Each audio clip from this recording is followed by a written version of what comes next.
वही मजा रखी जोधपुर के अंदर, पाली के अंदर, वो बालोदा के अंदर आप जो कह रहे हो। अब हिंदू राष्ट्र वाला इनका जो नारा था काफी कमजोर पड़ गया है। मोदी जी का ग्राफ भी नीचे आ रहा है, क्योंकि कब तक हिंदू राष्ट्र की बात करें। बेरोजगारी यहाँ पर, महंगाई यहाँ पर, भूखमरी यहाँ पर, 80 करोड़ लोगों को आप दे रहे हो, फ्री राशन दे रहे हो इस देश के अंदर। उसी चिंता करनी चाहिए ना देश को, बजाय है कि आप खाली हिंदू मुस्लिम बात करें। तो ये बातें करना हिंदू हिंदू की वजह अलग बात है, और देश के अंदर प्यार मोहब्बत की जरूरत है। संविधान में लिखो लोकतंत्र, समाजवाद, धर्मनिरपेक्षता, उसकी जरूरत है। देश को अगर एक रखना, अखंड रखना है तो। और इनका रास्ता उचित नहीं है मोदी जी की गवर्नमेंट का और बीजेपी का, ये मैं कह सकता हूँ। और ये एक उदाहरण है, क्या कारण है कि भाई एनआईए जो है इसको प्रायोरिटी नहीं दे रही है।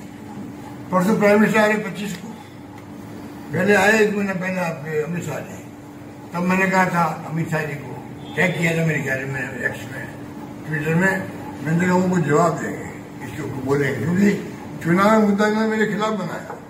हमारे चुनाव हारने का और कारण भी हो सकता है, पर एक मुद्दे का नहीं भी था कि 5 लाख बनाम 5 लाख हिंदू को, 15 लाख तमिल को, 50 लाख मुसलमान को। ये मुद्दा बनाया, लोगों के दिमाग में बन गया कि वास्तव में 5 लाख दिए बेचारे को, 50 लाख दे दिए मुसलमान को। ये बेईमानी करके चुनाव जीते हमारे सामने। ये तो शुरुआत ही गलती कर दी थी। जब ये प्रस्ताव हमारे वक्त में शुरू हुआ था यूपी गवर्नमेंट, जीएसटी का प्रस्ताव जो है वो कांग्रेस की यूपी गवर्नमेंट शुरू किया था। एक स्लैब की बात थी उसमें। पहले मुखर्जी थे वित्त मंत्री, मैं भी सरकार में था उस वक्त में, तो मैं मीटिंग होती थी हमारी, बॉम्बे की मीटिंग हुई थी, गुजरात भी आया, मध्य प्रदेश भी आया, सब लोग आए थे। तो एक स्लैब दिया, लगभग 2 स्लैब दिया जा रहा। इन्होंने क्या किया, 28 भी, 18 भी, 12 भी, 5 भी, और ऐसा कर दिया आतंक पैदा हो गया प्यारे में। कोई जेल जा रहा है, कोई धमकी दे रहा है, वो सौदेबाजी हो रही है, वो थी ना इलेक्ट्रल बॉन्ड में ईडी का नोटिस, 50 करोड़ का चेक आया, मतलब वो बॉन्ड आए और नोटिस विड्रॉ हो गया।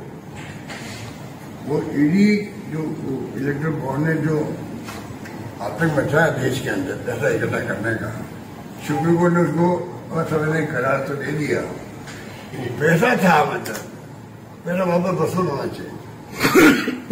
चाहे बीजेपी की बात था, कांग्रेस की बात था, चाहे सीपीएम का था, कोई पार्टी बात था, वो तमाम पैसा वापस विड्रॉ होना चाहिए।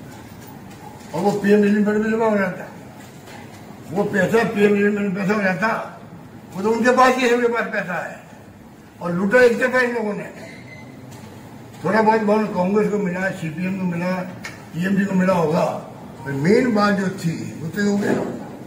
तो ये स्थिति जो बनी हमारी, उसको मैं समझता हूँ कि हमें देखना चाहिए, ताकि ये जो आप कह रहे हो ना, इसमें हुआ था जीएसटी में खूब करप्शन खूब हुआ था। अब इन्होंने जो है फैसला किया है, आज से लागू, कल से लागू हो गया, नदियों के लिए 12 महीने कर दिया। गोभक्त तो ये लोग बनते हैं, गो सेवा हम लोग कर रहे हैं। ये गोभक्त बनते खाली बस, पर गायों की सेवा क्या कर रहे हैं आप बताइए। कि 9 महीने के अंदर के बाद में तो घोषणा ढंग करनी चाहिए, पेमेंट टाइम में नहीं दे पा रहे, तो ये बोल नहीं रहे। हमारी सरकार होती तो बोलती।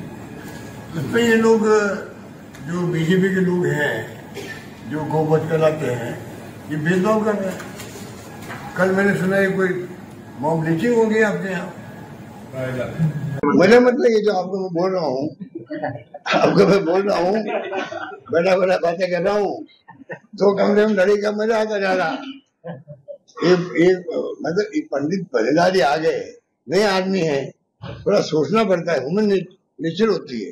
तो हमारी तो है कांग्रेस कल्चर के अंदर हमेशा हमारी आत्मा के अंदर किसी को अन्याय करना, अत्याचार करना, बदले की भावना देना हमारे कल्चर में नहीं है। कांग्रेस कल्चर इन आरएसएस के और बीजेपी कल्चर में है।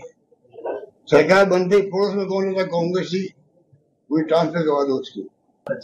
तो मेरा मतलब वो था वोट चोरी के देखिए अभियान मेरी बात है, बहुत खतरा है देश के लिए। आप मुझे बताइए कि अगर मान लीजिए